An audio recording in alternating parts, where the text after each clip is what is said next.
Hola, buenas tardes, Constanza, Jocelyn, bienvenidas.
Buenas tardes, Gabriela, bienvenida.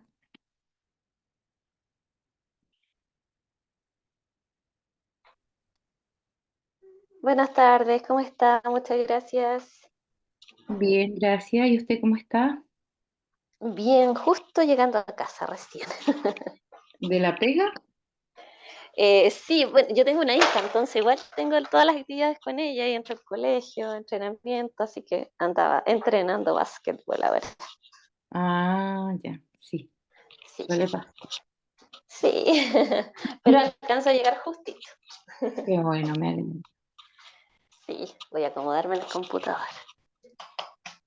Acomódense nomás, igual vamos a esperar unos 10 minutitos como es primera clase, así que Ya, perfecto. no hay problema. Muchas gracias. Bueno,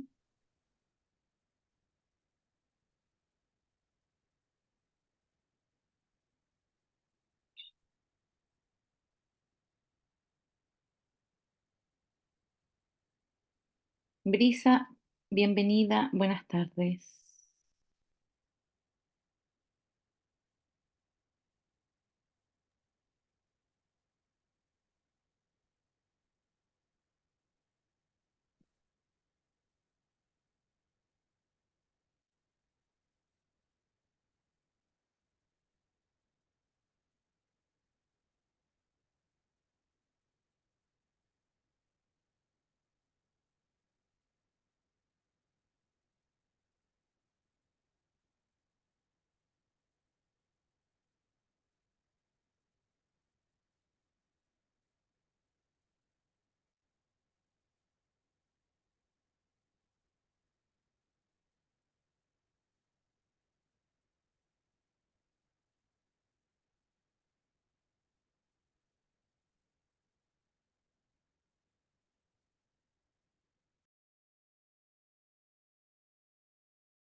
Hernalda, buenas tardes, bienvenida.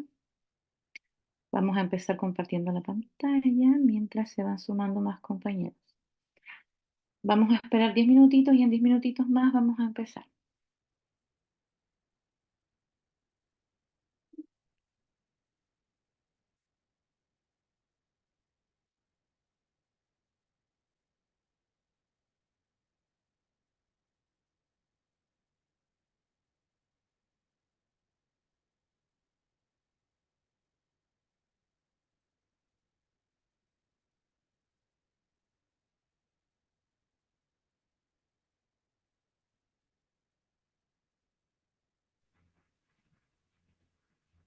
Sí, ya está en la clase.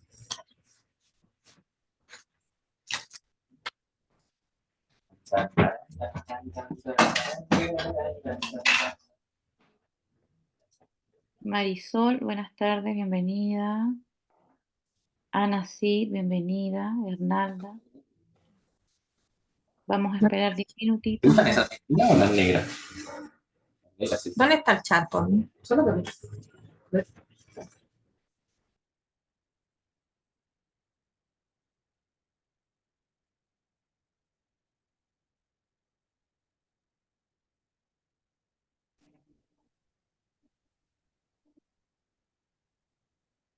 Hola, buenas tardes.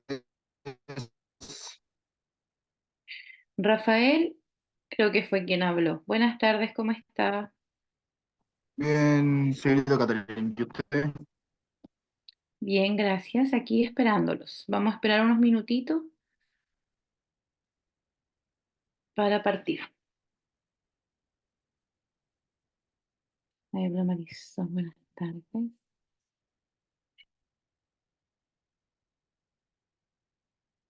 Voy a compartir mi pantalla.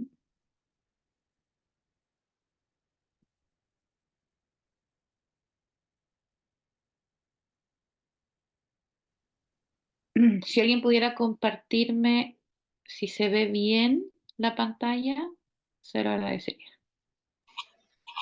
Se ve todo bien. Ya, súper. Constanza, se ve. Perfecto.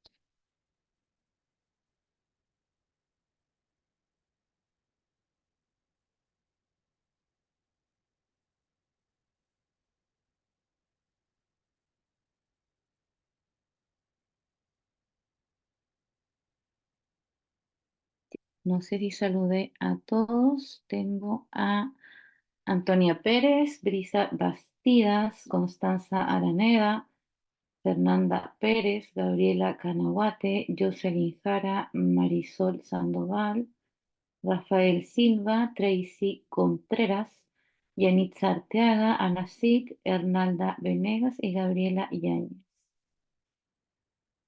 Buenas tardes a todos, bienvenidos. Vamos a esperar unos minutitos más para poder partir.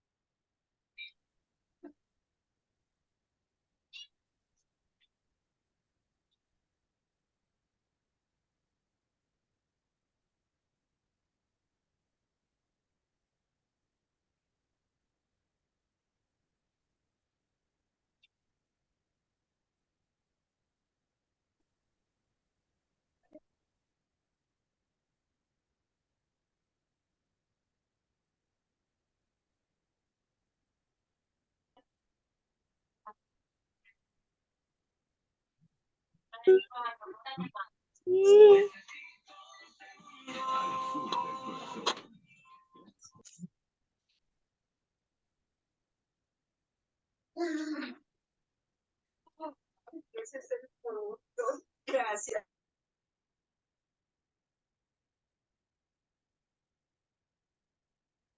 Les voy a pedir que silencien sus micrófonos y solamente lo enciendan o lo activen con algo atingente a la clase, ¿ya? Em, la idea es que sea una clase más bien interactiva, que no sea esto un monólogo mío, sino que ustedes también pueden intervenir, ¿cierto? Consultar algo, comentar algo respecto a a los temas que vamos a ver, ¿ya? Ustedes son la carrera de nutrición, es su primer semestre, si me cuentan un poquito, alguien. In progress.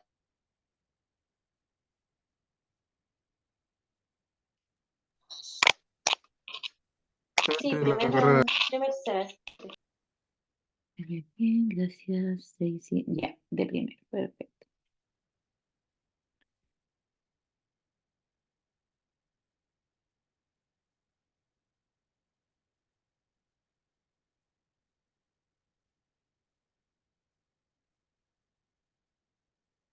¿Y alguno de ustedes tiene alguna noción como de carrera de salud o trabaja en algo relacionado con el área?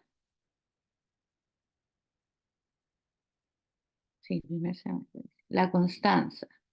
Yo. ¿En qué trabaja usted, Constanza?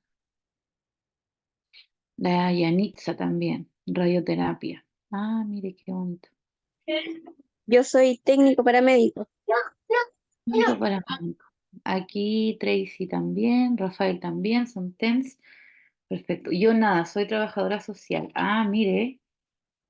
Bueno, es una carrera igual a complementar en tanto al campo clínico, con el tema de los pacientes. Como trabajadora social, esa experiencia igual le va a servir. Eh, sí, profe, lo que pasa es que yo opté por esta carrera porque mi hijo es TEA y tiene selectividad Ay, no. alimenticia. Ah, entiendo. Entonces estoy Una yéndome forma por esa como, área también. ah, ya, que va a ser algo que también usted va a usar, digamos, para su vida cotidiana. Tenemos a Sí, Joseph por eso, Ignacio. porque Ah, dígame. igual como que en el área social me dedico al tema el tema de discapacidad con los niños TEA y todo eso, entonces quiero complementarlo con la alimentación. Claro, y es algo muy común en la condición TEA, ¿cierto? El tema de la alimentación selectiva. Dice Jocelyn que es laboratista clínico. Marisol es administrativa. Gabriela es comunicadora audiovisual. Ah, mira, estamos bien diversos. Hernalda también es TENS. Excelente. Y Fernanda dice, yo tampoco, local de tecnología. Ah, ya, qué bien. Bueno, nutrición es una muy linda carrera. Hay que dedicarle sí, un poco de estudio extra. Hola, yo soy actriz, dice Bárbara. Mire, actriz. Ah, súper. Y Gabriela Montesino, yo nada, de hecho trabajo en la área administrativa. Qué bien, qué bien.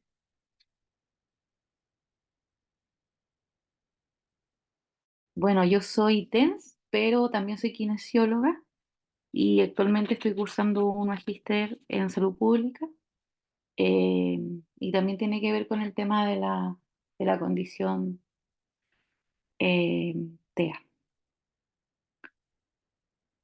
Así nos vamos conociendo un poquito. Ya vamos a partir nada más. No sé cuántas personas serán en el curso, pero ahí igual se van a poder ir eh, vamos a poder ir agregando. Yo no tengo ninguna carrera, salí recién el año pasado de cuarto, parece que soy la más chica. Ah, ya, la Antonia parece que sí, es la más pequeña. Bien, entonces vamos a partir, vamos a sacar esta aquí. Como les digo, si alguien quiere hablar, comentar algo, no hay problemas en la interrupción ya, mientras sea atingente, ¿cierto?, a lo que estábamos conversando. Bueno, esta es la asignatura de anatomía. Yo soy Catherine Martínez, yo soy de profesión técnico en enfermería, ¿cierto? Y además soy kinesióloga. La especialidad de kine, estoy más bien en el tema respiratorio pediátrico y ahora, ¿cierto?, en docencia universitaria y cursando un magíster en salud pública, ¿ya? Em, Como primera unidad vamos a ver lo que son las generalidades de la anatomía. Como objetivo general de la asignatura, el alumno al término del curso, ¿cierto?, va a ser capaz de aportar conocimientos básicos del funcionamiento del cuerpo humano en su conjunto. Se enfoca para que el alumno tenga un conocimiento básico que le permita comprender los conceptos y términos necesarios para desarrollar su futura actividad profesional. En anatomía ustedes se van a dar cuenta que nosotros vamos a recorrer en el fondo el cuerpo humano de forma individual y también de forma en conjunto y vamos a iniciar, ¿cierto?, con conceptos básicos que no son propios de nutrición, sino que son propios de eh, cualquier profesional de la salud, ¿ya? Como contenidos de la clase, entonces, tenemos los conceptos generales, como definiciones, ¿cierto? La posición anatómica y posiciones clínicas, los términos anatómicos de dirección, los movimientos, las regiones del cuerpo, las cavidades y lo que alcancemos a ver de tejidos. Vamos a aceptar que vienen llegando. Ay, ahí sí. Bueno, como yo les comentaba, respecto, por ejemplo, a lo que son los términos anatómicos o los conceptos y las definiciones, son conceptos que uno lo lleva, ¿cierto?, al área clínica, a la atención propia del paciente. Idealmente, anatomía es la base para cualquier profesional de la salud como asignatura. Esto además es algo que les va a acompañar, ¿cierto?, durante toda su formación profesional. Idealmente, cuando ustedes más adelante en otros ramos, ¿cierto?, tengan integración clínica, siempre van a tener que describir o van a tener que comunicarse con otros profesionales o con sus docentes, ¿cierto?, de manera técnica, con los términos apropiados, ¿cierto? Y de esa base vamos a partir nosotros, ¿ya? Sí, es harta la materia de lo que es anato. Yo, como bibliografía, hay una bibliografía obligatoria que está en la plataforma, pero yo les recomiendo dos libros que son el MUR y que son el Netter, ¿ya?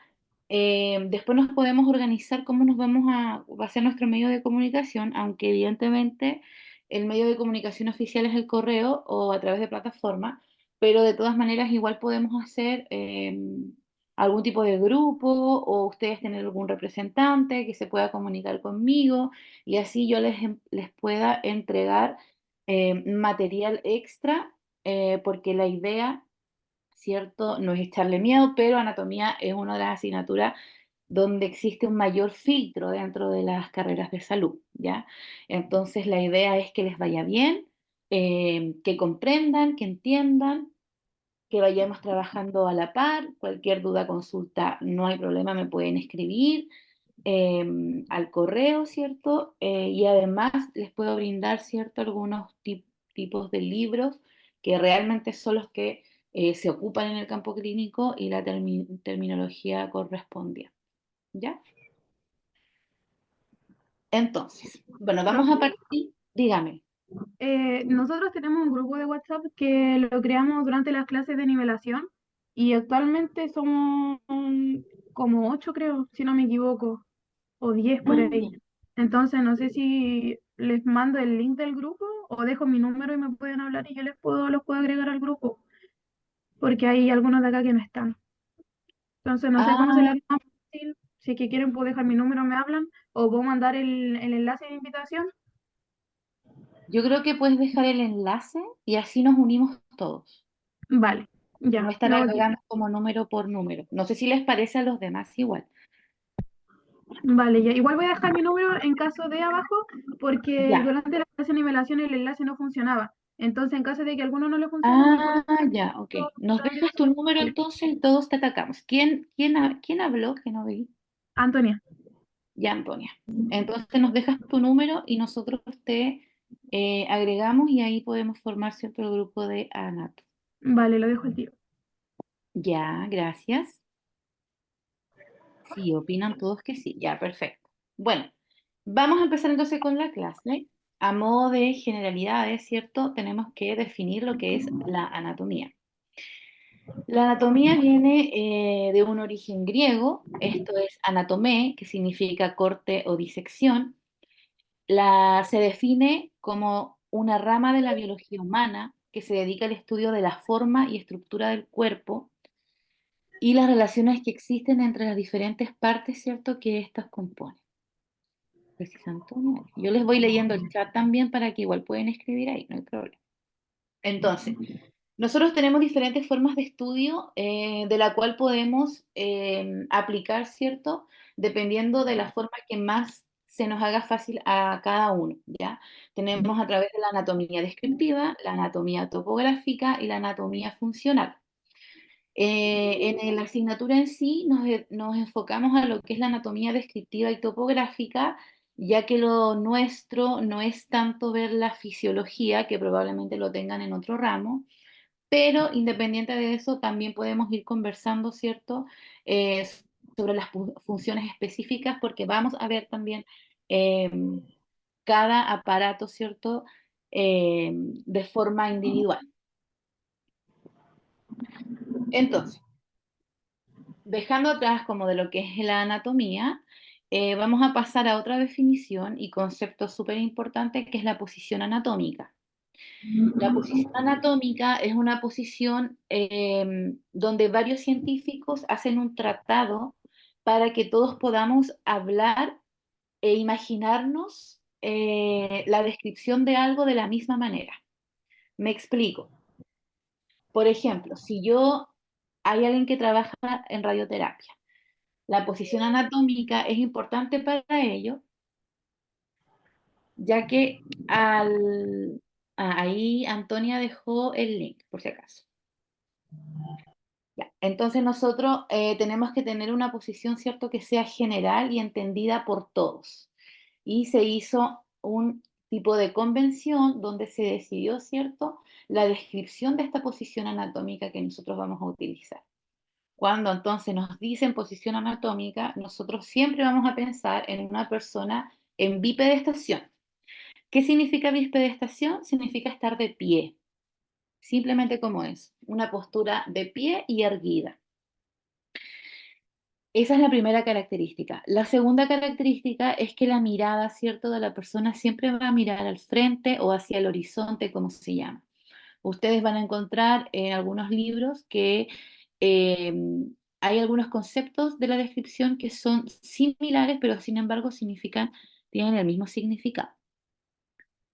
Antonia, muchas gracias por su gestión.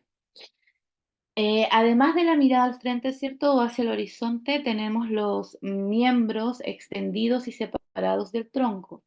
Como miembro, ¿cierto?, quiere decir los brazos, ¿ya? Ambos brazos están separados del tronco a unos 15 o 20 grados de ángulo, no más arriba, no con las manos hacia la cabeza, no.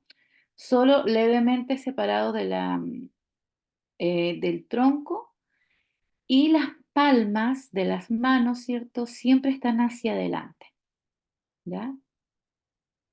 Además de eso, bajando, ¿cierto?, como está la postura erguida, los pies están en dirección frontal, ¿ya? O sea, los pies no están ni hacia afuera, ni hacia adentro, ¿cierto? Están derechitos mirando para el frente.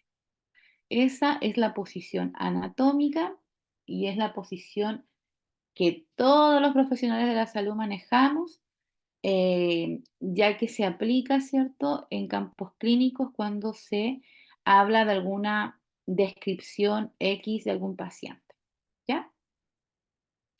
Solamente es eso, la posición anatómica es solamente esta descripción. Y la importancia es esa, la aplicación clínica. Ya. Bueno, hablando así como de la clínica en sí, ¿cierto? Además de la posición anatómica, tenemos ciertas posiciones clínicas que tienen un sentido cotidiano, pero la terminología clínica es esta. Por ejemplo, tenemos el primero que es el decúbito o supino, o decúbito supino, ¿ya? Esto es simplemente mirar al techo. La posición en que va a estar esta persona, yo al decir posición, pienso inmediatamente en posición anatómica, solamente con la diferencia de que el cuerpo, ¿cierto?, está en una superficie, está acostado. O sea, soy yo acostado mirando el techo, ¿cierto?, con los brazos o los miembros separados levemente del tronco. Aquí la palma, ¿cierto?, debería estar mirando hacia arriba, al igual que los pies hacia el frente. Luego tenemos el decúbito prono o prono, ¿ya? No sé si a ustedes les suena, pero durante la pandemia se utilizó mucho esta referencia de cúbito prono o prono vigil, ya que tenía favorecía, ¿cierto?, a la recuperación que tenían los pacientes que estaban hospitalizados por COVID. Pero en realidad el prono en sí es estar de guatita, ¿ya? Es estar mirando hacia abajo. Pero, sin embargo, la única diferencia, ¿cierto?, es el cambio de la mirada, ya que yo no puedo estar con la nariz aplastada, sino que tengo que tener una rotación de cabeza, ¿cierto?, hacia cualquiera de los lados, derecho o izquierdo. Los brazos, al igual que en el decúbito supino, perdón, al igual que en el decúbito supino, están levemente separados del tronco, y hacia abajo los pies, ¿cierto? También están apuntando hacia abajo, o si no, un poco levemente abiertos, depende de la caída, ¿cierto?, que tenga con la superficie plana. Y por último está la posición clínica, que es el lateral o decúbito lateral también llamada, que puede ser tanto hacia el lado derecho o hacia el lado izquierdo. ¿Qué es importante de saber del decúbito lateral? Teóricamente, ¿cierto? Cuando yo estoy hacia el lado izquierdo, mi lado derecho es el que queda hacia arriba, y si yo estoy hacia el lado derecho, mi lado izquierdo es el que queda hacia arriba. ¿Ya? Es al revés. Pero se sigue manteniendo el mismo concepto, ¿cierto?, de posición anatómica con la mirada al frente, los brazos al costado y los pies mirando hacia adelante.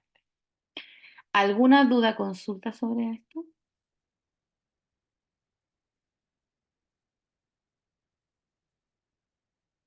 chicos? No, todo claro. Perfecto. No está claro. Una como consulta bien simple. La única que necesitaría como asistencia para la altura de la cabeza sería la lateral. Claro, claro, esa sería Ya. la, Ujú, la única, porque obviamente la cabeza no puede quedar colgada, pero sí. claro. Ahora también existen, pero esto ya es más términos de enfermería, pero ustedes también lo van a escuchar. Está la posición Fowler y la posición semi-Fowler, que yo aquí no las puse porque a nosotros en realidad no nos compete mucho, pero solo como conocimiento adicional es estar, por ejemplo, sentado, que es Fowler, y semi-sentado es semi-Fowler. Es como otra posición, pero que más lo trabajan en el área de la enfermería, ¿ya? Pero siempre es bueno saber que nosotros, ¿cierto?, como profesionales tratemos de manejar la mayor cantidad de conceptos posible independiente de la especialidad. Además que siempre, bueno, el nutricionista sí va a trabajar solo en su box, pero hoy en día en los centros asistenciales se trabaja bajo el concepto de salud multidisciplinar, por lo tanto, debemos conocer también lo que hace nuestro colega, ¿ya? Ya. Una definición importante y un concepto importante también son los planos anatómicos. Sí, Rafael dice, también hay más posiciones. Sí, de hecho, sí hay más posiciones. ¿Ya?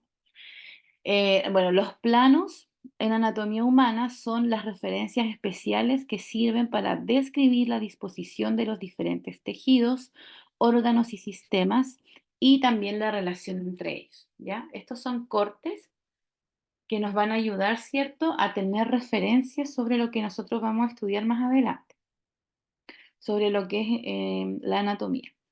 Bueno, tenemos el primer corte que es el axial o transversal. Este es un corte en los ejes antero-posterior y lateromedial que divide el cuerpo en dos mitades, una mitad superior y otra inferior. En realidad es eso, ¿ya? Es el corte transversal, ¿cierto? Por la mitad, que nos deja dos mitades, ¿cierto? Una hacia arriba y una hacia abajo, la superior y la inferior, ¿ya? Luego tenemos otro corte que es el corte frontal o también llamado coronal. Estos nombres pueden estar distintos, ¿ya? Pero va a depender del año, digamos, que lean el libro, pero se usa más frontal que coronal. Coronal es como un término más antiguo, ¿ya? Este es un corte en los ejes lateromedial y céfalo-caudal, que también lo vamos a ver estos términos, ¿ya?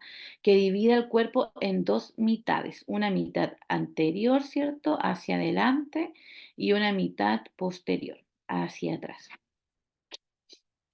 Y luego tenemos un corte sagital, que este es un corte en los ejes antero-posterior y cefalocaudal. Divide al cuerpo en dos mitades. En este corte nosotros podemos encontrar, ¿cierto? Una mitad derecha, que está aquí con azul, y una mitad izquierda, ¿ya? También agregar que hay otros planos, al igual que en las posiciones. Hay un plano que se llama parasagital, que divide esta misma mitad en dos mitades, pero a nosotros los que nos competen en realidad son las generalidades, ¿ya?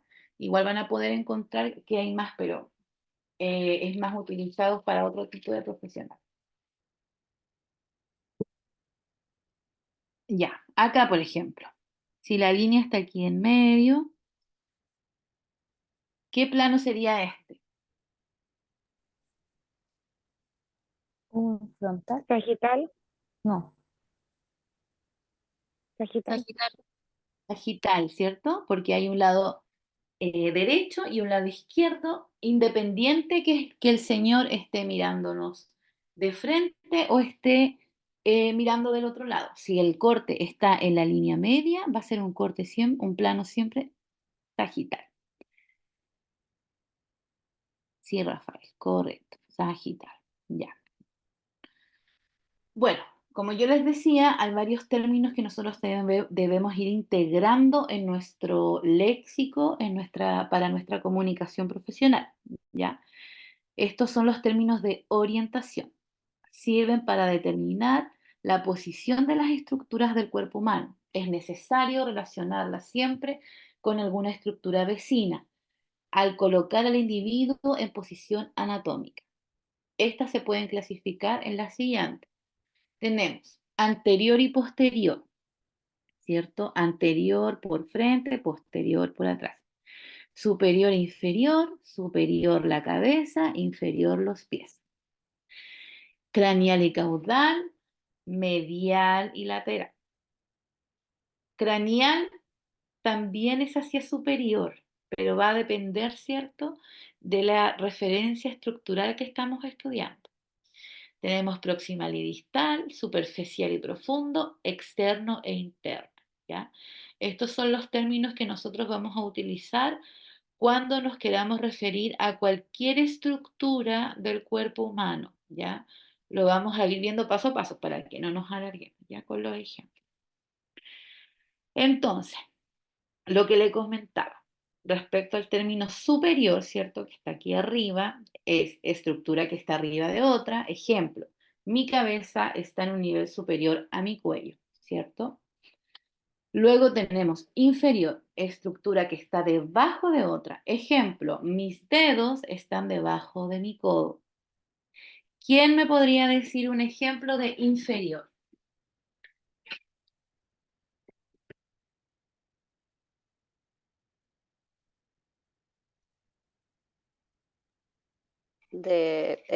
Las rodillas están en una posición inferior a las caderas.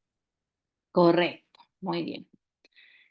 Las piernas, los pies.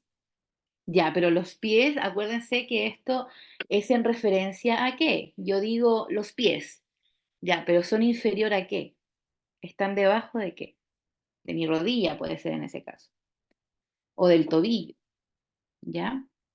Luego tenemos lo que es anterior o ventral. La palabra ventral ya no se utiliza tanto, pero cuando lean algún libro de anatomía también pueden encontrar el término, pero es anterior. El término que se utiliza actualmente es anterior. Ya esta es la estructura ubicada en la parte anterior, enfrente del cuerpo. Ejemplo, la nariz está en la superficie ventral o anterior de la cabeza. En la mano, por ejemplo, la porción anterior se denomina palmar. Luego, la posterior o dorsal. Esta es la estructura localizada en la parte posterior, es decir, atrás del cuerpo. Ejemplo, las escápulas están en la superficie dorsal o posterior del tórax. ¿Quién me puede decir un ejemplo de posterior o dorsal?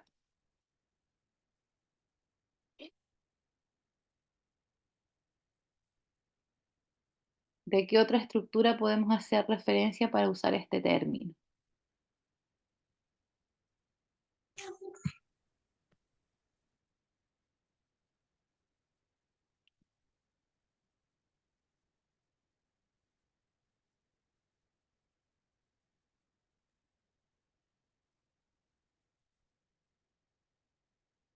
¿Alguien? ¿O de una que sea anterior? Cualquiera de los dos términos como ejemplo. A ver, aquí escribió alguien. Del corazón, o sea, el corazón. ¿Ya? El corazón está ¿qué? ¿Anterior o posterior a qué? Está posterior al pulmón. ¿Ya? Sí, sí. Muy bien. Gracias, Rafael. Ya, y tenemos el término derecho que está a la derecha, ¿cierto? Respecto a otra estructura, y la izquierda que está a la izquierda respecto a otra estructura. Y tenemos el término intermedio que se localiza entre dos puntos, no necesariamente que sea en la línea media. No solamente se habla del esternón, por ejemplo, que está en medio del tórax, como un término intermedio, sino que puede ser también, por ejemplo, el codo, ¿cierto? Está intermedio entre el hombro y la muñeca. Bien, sigamos. Tenemos los términos de comparación. Esto de término direccional o direccionales o términos de comparación es solo una clasificación, ¿ya? Pero términos de orientación son todos. Tenemos entonces los términos de comparación como otro tipo de clasificación, donde está lo proximal, distal, superficial, profundo, interno, externo, contralateral. Lo craneal o cefálico, ¿ya? Lo craneal o cefálico, una estructura es craneal cuando está más cerca de la cabeza, es decir, lo que está más superior. Por ejemplo, el tórax que está aquí es más craneal, ¿cierto?, que el abdomen. O el cuello es más craneal que el tórax. Acaudal, una estructura es caudal cuando está más cerca del coxis. Lo que está más inferior, por ejemplo, el abdomen, es más caudal que el tórax. ¿Se entiende, cierto? ¿Vamos bien? Cualquier cosita vamos consultando. Se entiende.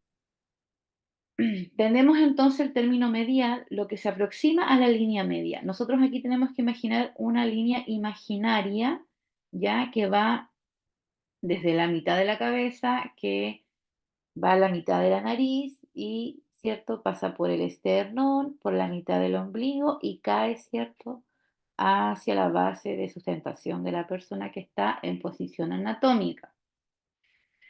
Eso es lo medial. La lateral que se aleja de la línea media, ¿ya? Lo proximal, lo que está más cerca de la raíz del miembro. Ejemplo, el hombro es lo más proximal del brazo, ¿ya?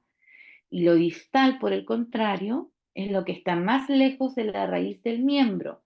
Por ejemplo, la muñeca está más distal que el codo y el codo está más distal que el hombro, ¿ya? Tenemos también interno o medial. Todo lo que está más cerca de la línea media, cuando se refiere a un órgano, indica que se encuentra en el interior del mismo. Ejemplo, el ombligo. El ombligo es medial. Tenemos los términos de lateralidad. Los riñones son bilaterales, ya que hay uno en cada lado del cuerpo, ¿cierto? Al igual que otros órganos como los pulmones. El vaso es unilateral, ya que solo se puede apreciar en un solo lado. El corazón también es un órgano unilateral. ¿Qué otro órgano unilateral se les ocurre? El hígado. El hígado, ¿cierto? Hay uno solo. ¿Y bilateral? Además de los riñones. Pulmones, ¿Los ovarios? Los ovarios, sí, muy bien. también son bilaterales. ¿Ya? Y si un órgano o estructura está en el lado opuesto de una estructura, se dice que es contralateral. ¿Ya? Aquí quiero agregar, el ejemplo de ipsilateral u homolateral, ¿ya? Que se utilizan para describir una estructura que se encuentra en el mismo lado del cuerpo que otra. Estos términos son importantes, por ejemplo, en el área clínica, cuando usted tiene un paciente con algún accidente cerebrovascular, ¿ya? Bueno, eso es materia de otro, pero como ejemplo, para que se entienda, uno cuando tiene una ACV tiene de un lado del cerebro, pero se afecta el contralateral, ¿ya? No del ipsilateral. Eso siempre se lee, digamos, en las fichas clínicas de los pacientes o en los servicios de urgencia también se utiliza, solo como dato extra. Ya, esos son los términos, ¿cierto? De orientación, ¿ya? ¿Alguna duda con los términos de orientación para seguir con los movimientos? Cuando se indica si es lado derecho o izquierdo, ¿es desde su propia posición o está vista de la posición Anatómica. anatómica? Siempre Ya, posición anatómica, sí. así, como mirándolo de frente, digamos. Como mirándolo de frente, correcto. Ya, gracias. Bueno, ya. Vamos a seguir entonces con lo que son los movimientos corporales, ¿ya? Se utilizan diversos términos de movimiento para describir los desplazamientos de las articulaciones del cuerpo que generan movimiento. Las articulaciones también lo vamos a conocer, ¿cierto? Más adelante como algo más específico. Lo que aquí quiero que se entienda es que nosotros tenemos eh, similares movimientos en las diferentes articulaciones. Le llamo articulación, ¿cierto? A la articulación del hombro, codo, muñeca, cadera, rodilla, tobillo, columna, ¿ya? Eh, Esos son los segmentos que quiero que ustedes se imaginen cuando nombramos articulaciones, ¿ya? Obviamente que no vamos a especificar tanto en eso ahora, pero para que se entienda el tema del movimiento en sí. Entonces, tenemos, por ejemplo, flexión, el movimiento de flexión, lo tenemos en el hombro y lo tenemos en cadera, ¿ya? Este es el movimiento en un plano sagital que reduce el ángulo de la articulación, excepto en la articulación del tobillo. Bueno, eso ya es un poco más biomecánico, pero en el fondo que se entienda la flexión, que aquí tengo la imagen, que es levantar el brazo, ¿ya? Desde mi posición anatómica, ¿cierto? Con el miembro superior al costado, separado un poco del tronco, es levantar algo. Por ejemplo, levantar el brazo, perdón, para alcanzar algo que esté, no sé, en una repisa, va acompañado, ¿cierto?, de la flexión de hombro. Y aquí, por ejemplo, se puede ver que es la flexión de cadera, ¿ya? La cadera es la que está aquí, ¿cierto? Aquí tenemos la articulación.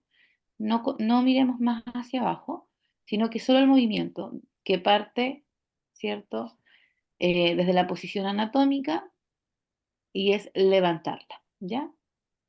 Por ejemplo, al patear una pelota de fútbol.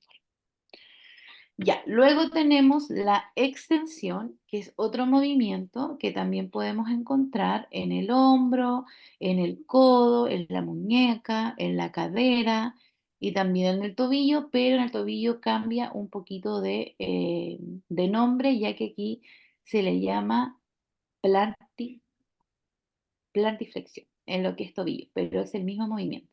Este aumenta el ángulo de articulaciones en el mismo plano. A ver si aquí hay algo de extensión. Bueno, la extensión es lo contrario a la flexión. El brazo no va hacia adelante, ¿cierto? Va hacia atrás. Hacia atrás. Esa es la extensión. Al igual que la cadera. No llevo la cadera hacia adelante, sino que la llevo hacia atrás. Luego tenemos la abducción, que es el movimiento por el cual un miembro o un órgano se aleja de la línea media.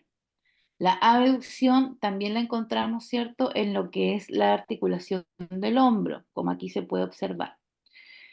El miembro superior se separa del tronco y se eleva, ¿ya? Da hasta el ángulo que llegue la articulación. Este movimiento también pasa en cadera, ¿ya?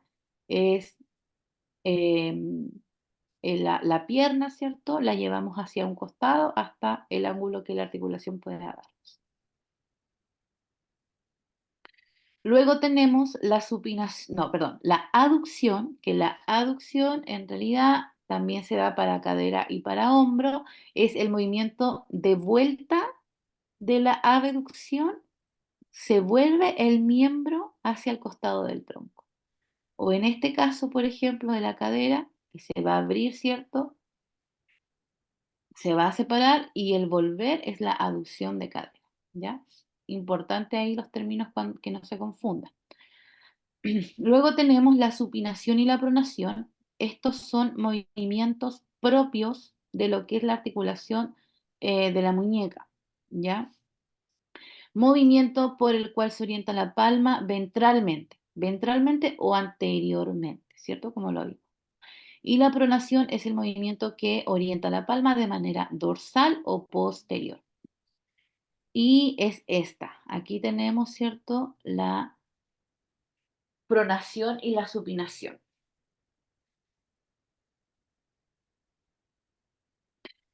Luego tenemos la eversión y la inversión, ¿ya? Estos movimientos son propios del tobillo. Bueno, aquí el tobillo está en plantiflexión y hacia arriba, cuando los dedos apuntan hacia arriba, se llama dorsiflexión. Pero, por ejemplo, cuando uno se tuerce un pie, ¿cierto? Como que el pie se va hacia adelante, o sea, perdón, hacia adentro, gira. Ese movimiento se llama inversión. Y cuando el pie como que gira hacia afuera, es una eversión, ¿ya? Y luego tenemos la término de rotación, ya que aquí tenemos en la articulación del hombro en rotación y se define como el movimiento de una parte del cuerpo en torno a un eje. Bueno, en términos más simples realmente es cuando la articulación logra rotar y puede hacerlo la articulación del hombro y también puede hacerlo la articulación de la cadera. También rota. Yo les voy a dejar como material para complementar la clase, ¿cierto? Algún otro más videíto donde se ve articulación por articulación los movimientos, pero nosotros también lo vamos a ver después más adelante. Ya, y luego tenemos la circunducción, que es el movimiento circular de un miembro o parte del mismo alrededor de un eje formado por la... Dígame, ¿alguien habló?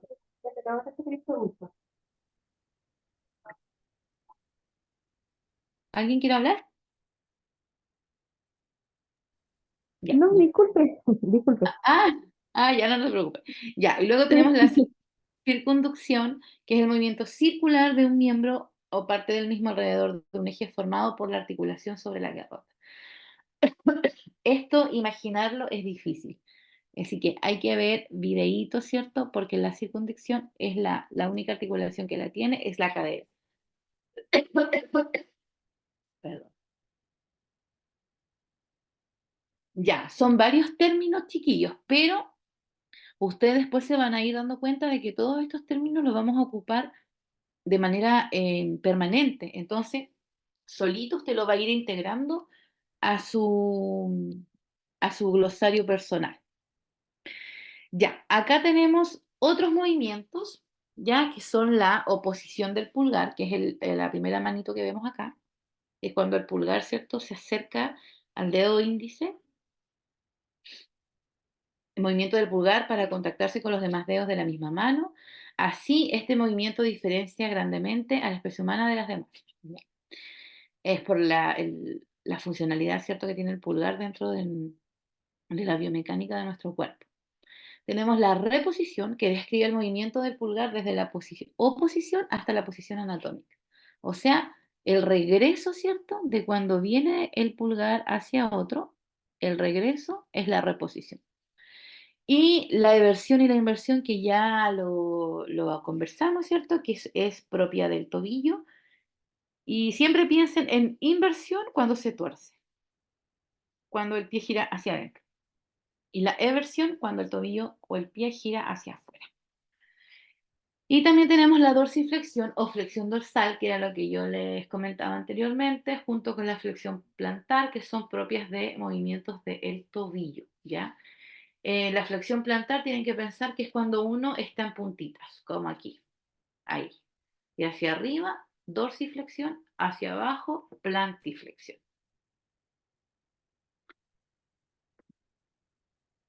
Acá la segunda imagen muestra el tobillo, ¿cierto? Que gira hacia dentro. ¿Cómo se llama hacia adentro? Vamos, chicos. Eversión. No, inversión. Inversión. Sí, inversión. Y hacia afuera es eversión. Y acá en la tercera imagen tenemos, ¿cierto? Bueno, que es el leve el movimiento que hace, pero es hacia arriba. ¿Y eso cómo se llama en el tobillo? Dorsiflexión. Correcto, dorsiflexión. Muy bien. Ya, tenemos más movimientos y tenemos aquí la protrusión y la retrusión. Estos términos son súper importantes para ustedes, para cuando después veamos el tema de la masticación y la deglución. ¿Ya? La protrusión, que la tenemos aquí, es un movimiento tal de la mandíbula. Es el movimiento hacia adelante. Por ejemplo, al protruir la mandíbula, el mentón, los labios o la lengua hacia adelante. Y la retrusión es un movimiento hacia atrás, como al retruir la mandíbula, los labios o la lengua. Ahí está. Hacia adelante tenemos, ¿cierto?, la protrusión y hacia atrás, cuando vuelve la mandíbula, retrusión. También tenemos la elevación, que es el ascenso o cuando se mueve una parte hacia arriba, como por ejemplo ocurre con los hombros al encogerlos, al elevarlos hacia arriba. Cuando uno dice no sé y levanta los hombros, está elevando. También en el párpado superior al abrir el ojo o en la lengua al impulsarla contra el paladar, cielo de la boca. Luego tenemos la depresión, que es cuando desciende o mueve una parte hacia abajo, como por ejemplo los mismos hombros, al deprimirlos buscando una postura más cómoda al estar de pie. También el párpado superior al cerrar el ojo o la lengua al alejarla del paladar. Y tenemos la flexión lateral, que es un movimiento propio de tronco y de cuello. Movimiento a derecha, puede ser a la derecha o hacia la izquierda. Esta es una forma especial de abducción. ¿Se acuerdan de lo que era abducción?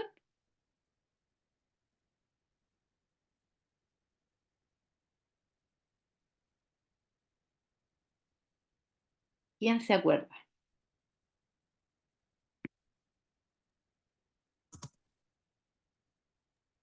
Abducción, ¿cierto?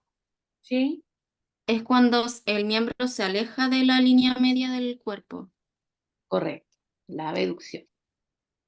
Sí, cuando el miembro, ¿cierto?, se aleja, se separa del tronco. Ya esta es una forma, entonces, la flexión lateral o una forma especial de abducción que ocurre solo en el cuello y en el tronco. La cara y la parte superior del tronco se dirigen anteriormente, mientras la cabeza y o los hombros se inclinan hacia la derecha o la izquierda, con lo cual la línea media del cuerpo se dobla lateralmente. Ya, es esto. Es este el movimiento al que se refiere, ¿ya? Cuando uno va hacia un lado. Aquí el tipo está con una mancuerna, pero evidentemente nosotros se puede realizar el movimiento sin la mancuerna. Movimiento, al Marisol dice movimiento del miembro que se aleja. Sí, perfecto. Y acá está lo que es la elevación, ¿cierto? O el encogimiento de hombros. Ya, ¿cómo estamos por ahí con el tema de los movimientos? ¿Se entiende? ¿Vamos bien? ¿Alguna duda o alguna consulta?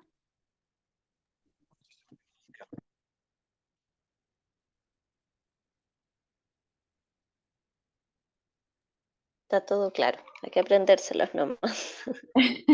Sí, bueno, la verdad es que anatomía, más que tanta la explicación y todo, igual hay que memorizar el término en sí. Hay que memorizar cómo se llama esto, cómo se dice, porque es algo que no va a cambiar, digamos, y no se puede chamullar. Entonces, anatomía es lo que es. ¿Qué dice? Profesora, ¿enviará la diapositiva?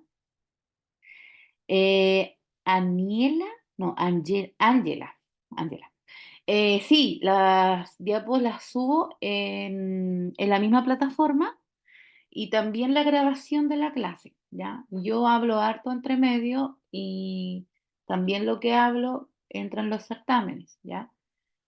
No solo para no llenarles tanto de texto las diapos, pero sí las... Ángela, ya. Pero sí, se comparte lo que es la diapo y la clase, queda grabadita. Ya la subí, tiene razón Constanza. Sí, ya la subí a la plataforma. Eso, no hay duda, no hay duda, solo memorizarlos, dice Marisol. Sí, sí, no hay otra opción.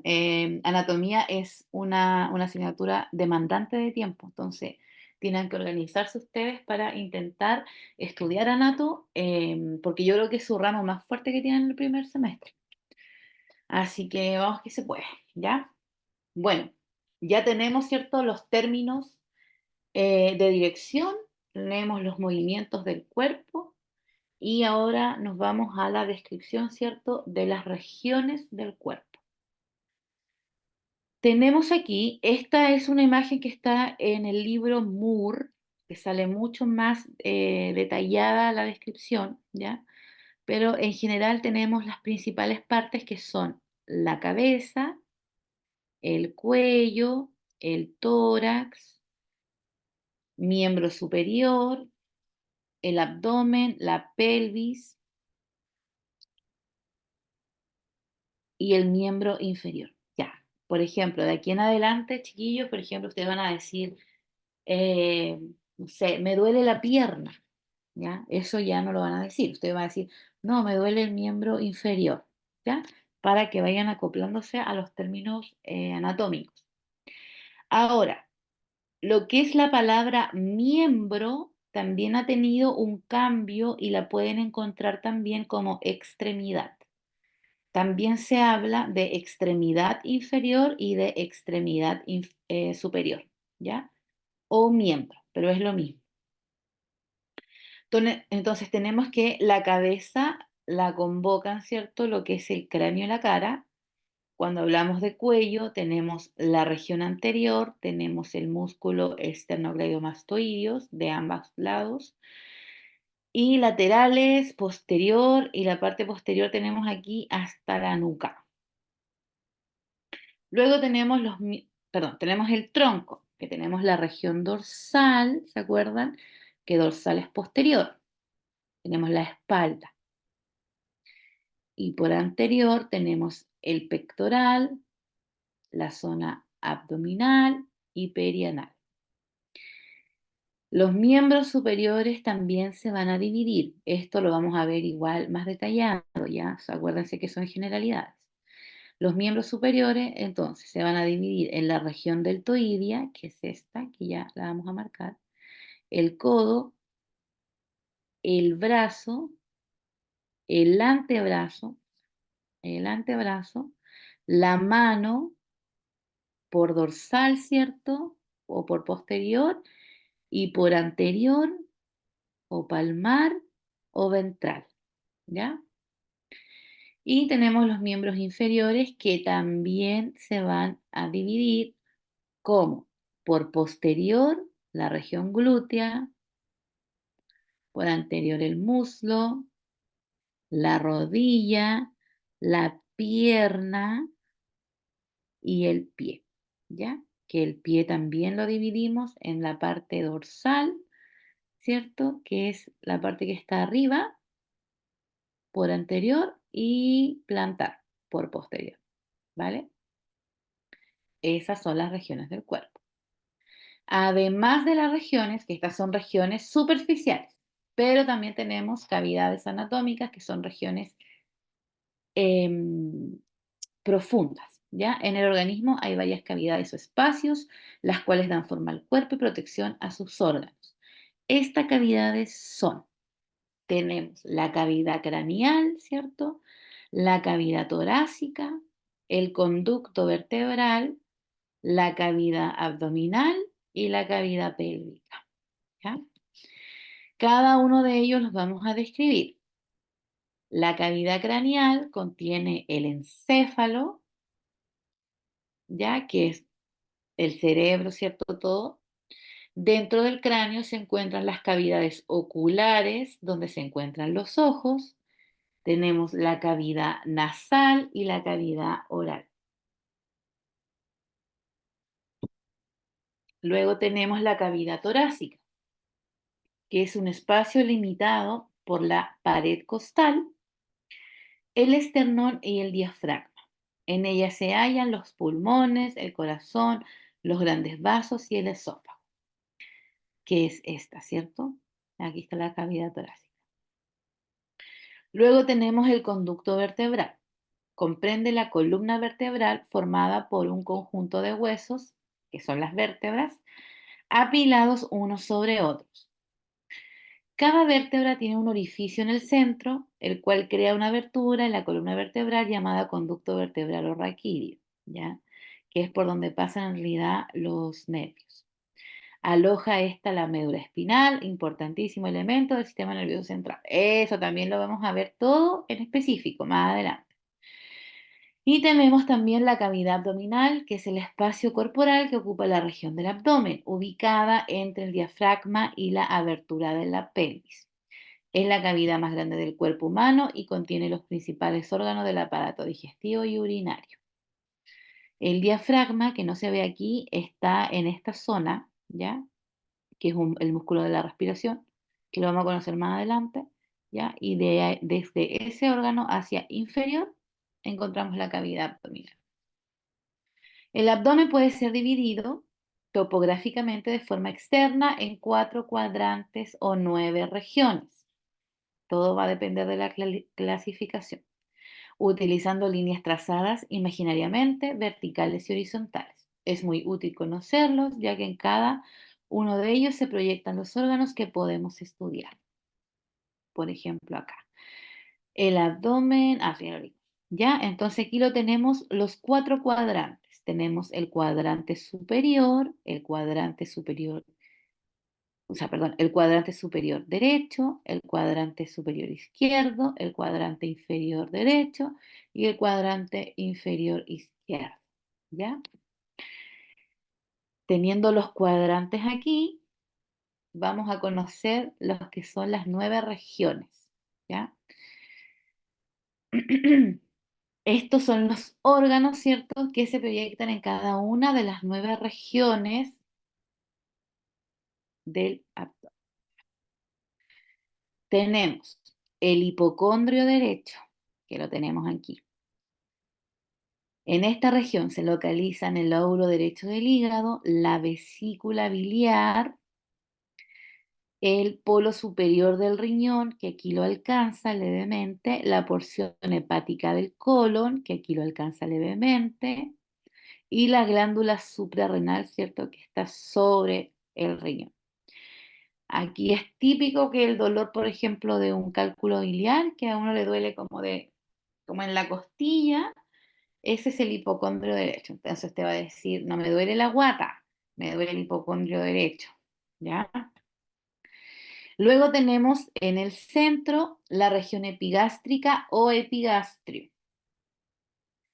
Esta alberga la zona del lóbulo izquierdo del hígado y la porción pilórica del estómago, ¿ya? No se asuste por las palabras raras, las vamos a volver a ver más adelante, ¿ya? Pero es la que está aquí en el centro. Aquí también hay referencia en el epigastrio cuando hay un dolor central por úlcera o por algún reflujo. También se hace referencia siempre a un epigastrio. Ya, tenemos entonces luego el epicondrio izquierdo, que es este pedacito que tenemos aquí. Aquí se localiza el vaso, la cola del páncreas, el polo superior del riñón izquierdo, el estómago, el esófago, abdominal y la porción esplénica del colon, también aquí.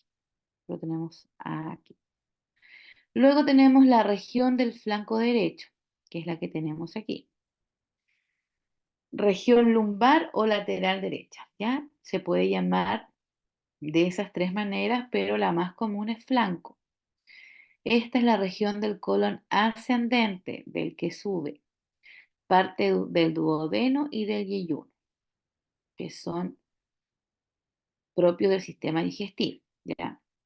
Luego tenemos la región del mesogastrio o umbilical, que es esta que está en la mitad, ¿ya? Que está en la zona medial. Este contiene el epiplón, ¿ya? El mesenterio, el yeyuno, ya. Estos son intestinos, ¿ya? El intestino delgado, ¿cierto? Son los que pasan por ahí, ¿ya? Y el colon, que es el más importante, y una porción de la aorta torácica. Luego tenemos la región del flanco izquierdo, que está aquí, que no es flaco, es flanco. De flanco izquierdo o lateral izquierdo, que es la región del colon descendente, que aquí baja el colon, ¿ya? La fosa ilíaca derecha, que está a este lado, que es la región común donde duele el apéndice, cuando uno tiene apendicitis. Región del ciego, que es parte, cierto, del colon, apéndice, ovario derecho en la mujer, cordón espermático derecho en el hombre. También tenemos el hipogastrio, que es ya el bajo vientre, que se llama, o región suprapúbica, que es la región de la vejiga urinaria y el útero. Luego tenemos la fosa ilíaca izquierda o región inguinal izquierda, que aquí pasa la región del colon sigmoides, el ovario izquierdo y también el cordón espermático izquierdo. Ya. ¿Cómo vamos hasta ahí? ¿Bien? Este dibujito se lo tienen que aprender. También es importante para ustedes conocer, ¿cierto?, las regiones del abdomen. Alguien escribió. La Fernanda dice, bien, es mucho, pero vamos bien. Sí, sí, es harta información, ya, información nueva, así que de a poquito hay que intentar digerirla. Ya, entonces, esas son las generalidades de la anatomía.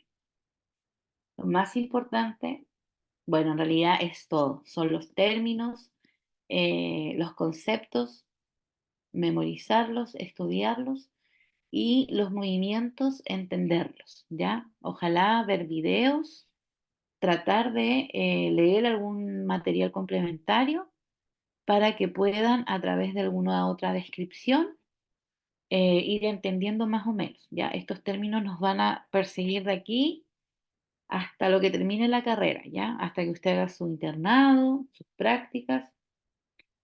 Son conceptos básicos, así que a estudiar nomás, ¿ya?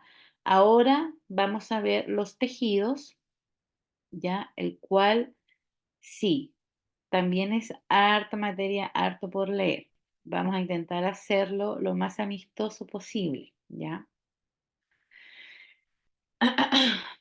Ya, vamos a definir entonces lo que son los tejidos. Se define como tejido al conjunto de células con estructura y función similar, de origen embrionario similar. Funcionan juntas para realizar actividades especializadas.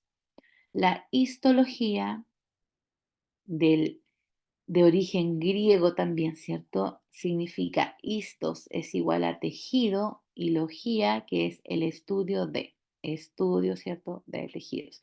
Esa es la histología que no la tenemos como ramo y tampoco la vamos a ver detalladamente, pero sí es importante también conocerlo. La clasificación de los tejidos del cuerpo humano de acuerdo a su estructura y función es la siguiente. Tenemos el tejido epitelial, que es el que vamos a ver hoy, el tejido conectivo o conjuntivo, el tejido muscular y el tejido nervioso. ¿Ya? Hoy solamente vamos a ver hasta el tejido epitelial. Los demás los vamos a dejar para el próximo lunes. Entonces, a continuación se describen brevemente las funciones, características e importancias de cada uno. Ya, tenemos el tejido epitelial, ¿ya? Estudiado microscópicamente de forma como de la ciencia de la histología, ¿ya?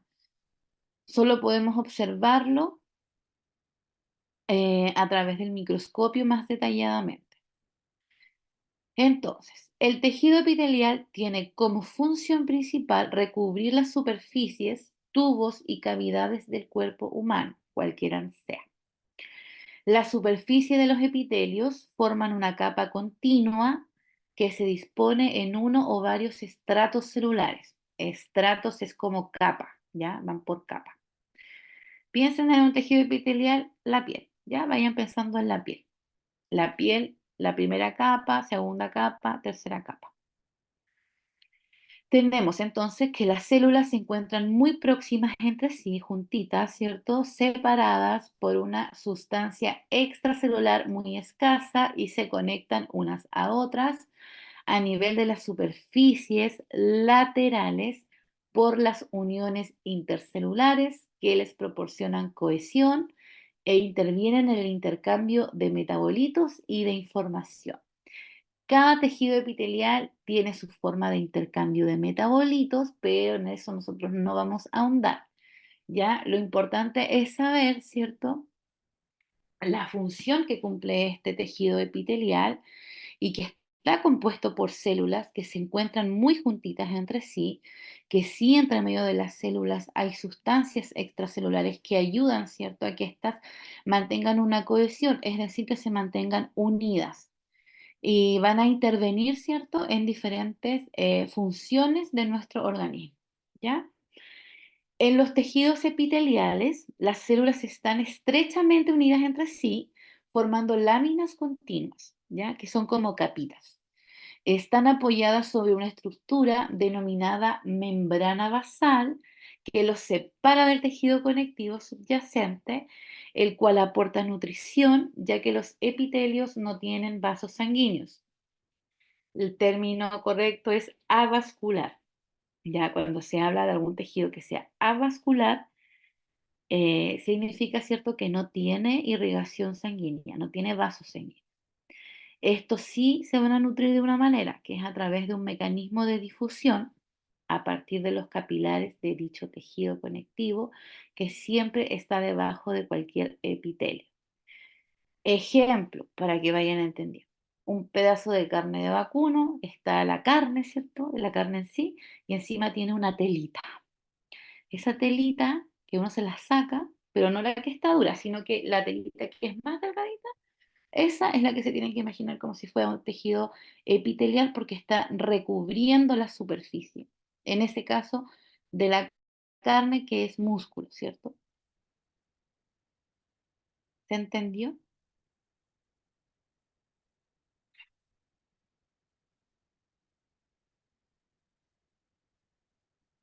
¿Vamos bien? Sí. Bien. Ya, gracias. Ya, entonces, los epitelios están formados por varios estratos de células, que como yo les decía anteriormente, como láminas, como capas, ¿ya? Solo la primera capa está en contacto con la lámina basal, que los nutre. En este primer estrato se ubican las células germinales y a partir de ellas se forman continuamente nuevas células. Célula germinal es la célula que origina otra, ¿ya? Y a partir de ellas se forman continuamente nuevas células. Eso es. Conforme las células se van diferenciando, migran hacia la superficie y reemplazan a las células que se van desprendiendo, ¿cierto?, del epitelio. Por eso nuestro tejido epitelial siempre se va regenerando. También existe un mecanismo de regulación que permite que estas células proliferen, es decir, aumenten de número, se diferencien y se descamen como un proceso natural, ¿ya? Su matriz extracelular entre las células epiteliales es escasa. Además, destacar que es el único tejido que deriva de las tres capas germinativas embrionarias o llamadas blastodérmicas, ¿ya? Esto es como tip nomás, predominando los derivados del ectodermo y el endodermo. Esto ya es embriología, ya, pero para que se entienda es que vienen, ¿cierto?, de la etapa embrionaria.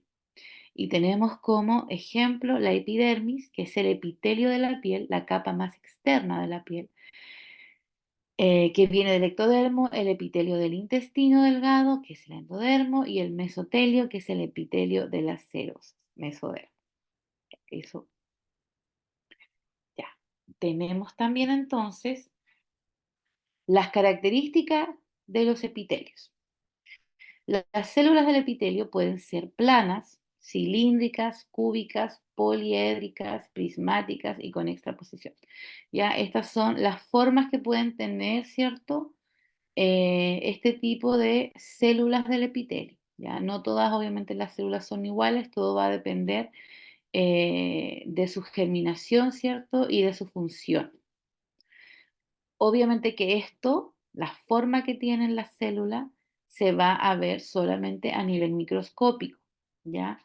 Am, a simple vista, nosotros eh, no podemos describir, no podemos ver estas características, ¿ya? Es importante saber que su núcleo es esférico, ¿ya?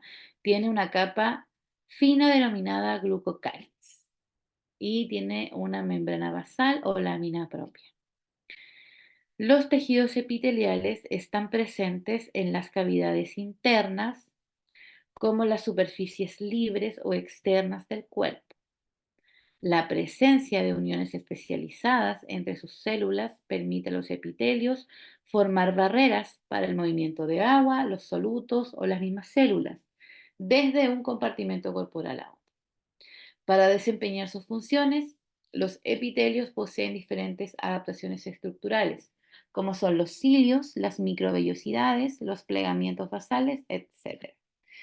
Eso es lo que se ve en un microscopio, que son los movimientos de los cilios, que son vellos, por decirlo así, son vellos minúsculos, pequeñitos, que tienen diferentes funciones. También tenemos cilios en la tráquea, tenemos los cilios de la nariz, ya que tienen como función en realidad la protección, ¿cierto? Y movilizan agentes patógenos, etc. Pero así es, ese es el movimiento que tienen los cilios.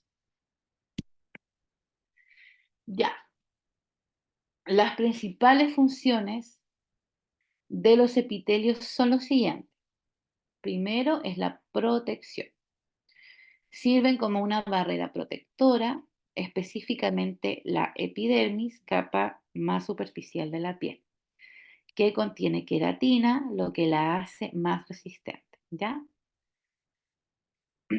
La segunda función importante que tenemos es el transporte, ¿ya? Estas transportan material a lo largo de su superficie, como en el epitelio respiratorio.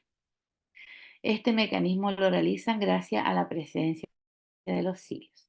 Solo existen dos epitelios ciliados, en el conducto respiratorio y en las trompas de Falopio. El epitelio de revestimiento de la tráquea es un buen ejemplo de esta función, ya que tanto las partículas como los microorganismos presentes en el aire inhalado son atrapados en el moco que baña su superficie y el desplazamiento de los mismos es realizado por el movimiento coordinado de sus cilios. También tenemos, ¿cierto?, una función principal que es la absorción de moléculas, como en el caso del epitelio intestinal. La absorción de una solución de agua y iones desde el líquido luminal, que es el epitelio de vesícula biliar. Ya. Y también tenemos la producción, la síntesis y la secreción de material glucoproteico que necesitan los tejidos epiteliales para poder funcionar. Todo esto hacia la superficie epitelial. De las células epiteliales especializadas en la secreción de glucoproteínas, hay un buen ejemplo, que son las células caliciformes, ubicadas en el epitelio de revestimiento del intestino y la tráquea. Estas células, que funcionan como glándulas unicelulares, se caracterizan por tener en su citoplasma retículo endoplasmático rugoso y aparato de Golgi muy desarrollado. Esto es materia de biología, así que también vayan echándole una repasada a estos términos. Muy desarrollado, ya, esto lo tienen muy desarrollado, ¿cierto? Organizado de tal manera que la secreción de las glucoproteínas ocurre solo hacia el polo luminal de la célula, donde al hidratarse forman el moco que baña la superficie epitelial. A las células de secreción del estómago, que también cumplen esta función, se les conoce como células caliciformes, por la forma que poseen. Este tipo de células secretan mucina, que es una glucoproteína propia, ¿cierto?, de este tipo de tejido. Ya, la otra función que tiene el tejido epitelial, ¿cierto?, es la excreción, sobre todo en epitelios de tipo glandular exocrino, ¿ya? O sea, como el sudor o las lágrimas.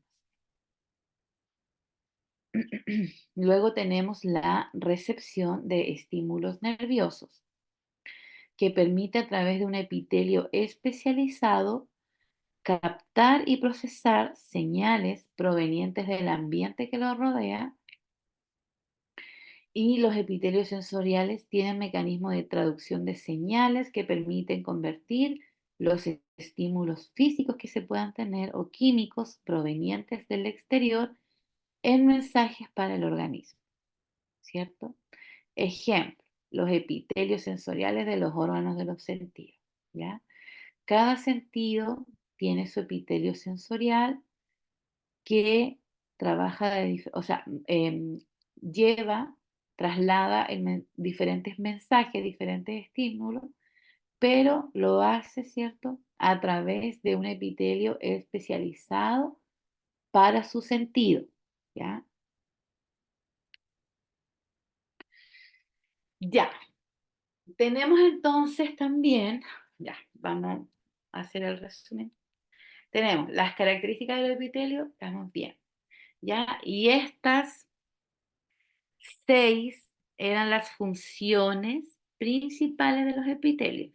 No ahonden más en lo que es la química, la biología, no. Sepamos, ¿cierto?, cuál es la función correspondiente y que se entienda la función, más bien aplicada a las estructuras, ¿ya?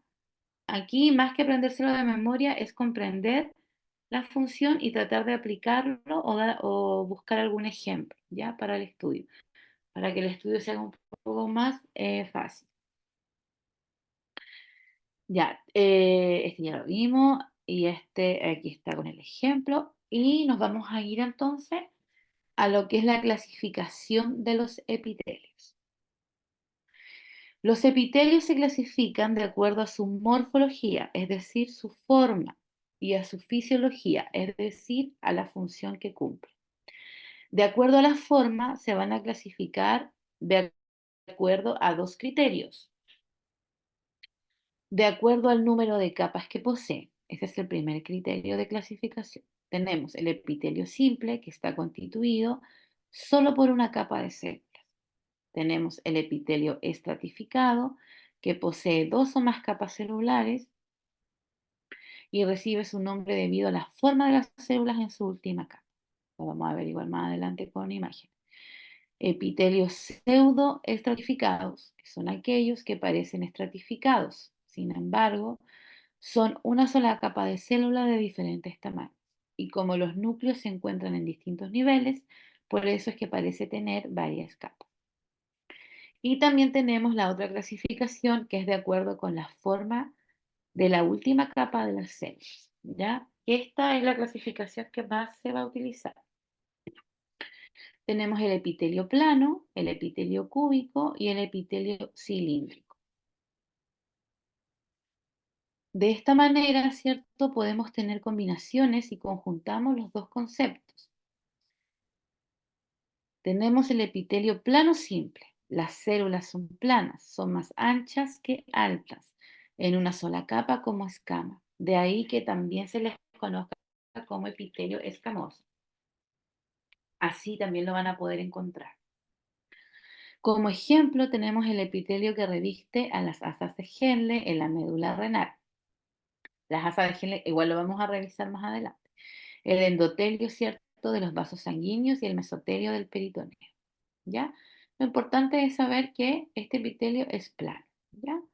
Y entregar algún tipo de ejemplo cuando se le nombre este tipo de epitelio, porque más allá a nosotros ya no nos convoca.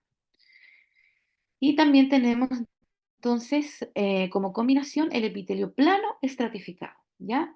Sus células más superficiales son planas, mientras que las adyacentes a la lámina basal son cilíndricas y las células de los estratos intermedios son más bien hexaédricas de la forma, ¿ya? Este tipo de epitelio es de protección y reviste, por ejemplo, la superficie del esófago y la de la vagina. Ya. Otro ejemplo es la epidermis, con estrato córneo existentes en la palma de las manos y en las plantas de los pies, donde la piel, ¿cierto?, es más gruesa que en otros lugares de nuestro cuerpo. Esta sirve de protección ante los traumatismos mecánicos y forma una barrera impermeable al agua, que brinda protección contra la deshidratación. Tenemos los epitelios cúbicos simples. Las células de este epitelio tienen un ancho similar a su altura, revisten los tubos colectores y los folículos tiroideos. ¿Ya? Ahí es donde los vamos a encontrar. Los epitelios cúbicos estratificados son las células superficiales, que son poliedros con una altura similar a su anchura. Revisten la superficie de los procesos coroideos y de los conductos interlobulares lillares de las glándulas sudoríparas y salivales, ¿ya? Tenemos también el epitelio cilíndrico simple, que está presente en el epitelio de la ámpula de Vater, que es el sitio donde conectan el conducto colédoco en el duodeno y el epitelio mucosecretor del estómago, ¿ya? Y tenemos el epitelio cilíndrico estratificado, donde sus células superficiales son poliedros más altos que anchos y revisten los conductos interlobulares en la glándula mamaria. Ya, vamos a seguir con el epitelio, ¿ya? Estos son los epitelios de transición. Se localizan exclusivamente en las vías urinarias y su forma cambia según el estado de distensión del lumen del órgano.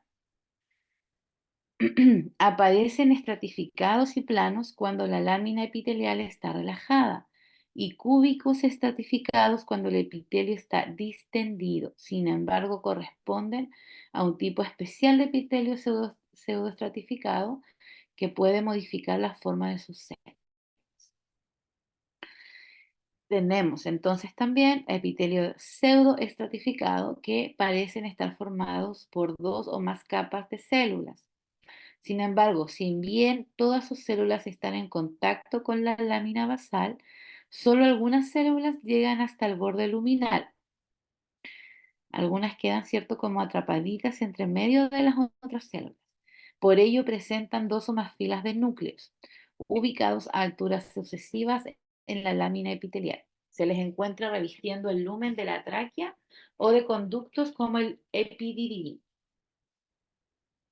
En el aparato respiratorio, la superficie de las células que llegan al lumen presenta cilios o largas microvellosidades, llamadas estereocilios. Como hemos visto, el tejido epitelial está presente en prácticamente todo el cuerpo, por lo que existen una variedad de tejidos epiteliales cuya forma se relaciona estrechamente con su función. Evidentemente nosotros no los vamos a revisar todos, pero estos son los más importantes que nosotros necesitamos conocer, ¿ya? Como concepto y como función. Les vuelvo a repetir, no es necesario ahondar más allá en las funciones de glucoproteína o transportes de difusión, que seguramente le van a salir si usted investiga, ¿ya? No es necesario. Lo más importante es conocer el concepto, conocer la función y aplicarlo en un ejemplo, digamos, anatómico, más bien fisiológico que anatómico, ¿ya? Ya. Para sintetizar, vamos a ver el epitelio y la clasificación de su función. Pero son las 8:25 así que vamos a hacer un break para que descansemos un poco también. Y vamos a volver a las 8:40. ¿Les parece? Se durmieron. Sí, perfecto. Sí, No. gracias. Gracias. Yo sé que esto está muy denso, sí, pero se vuelve un poco más amigable más adelante. Ya, la próxima horita vamos a intentar de hacer un poco de trabajo individual y de participar un poco más para que vayamos aplicando lo que vamos conversando, ¿vale? Así que ahora no sé si esto, a ver, lo dejo con la misma, no, tengo que cerrar esta reunión y vuelvo a abrir otra, ¿ya? Para que se ingresen de nuevo por plataforma.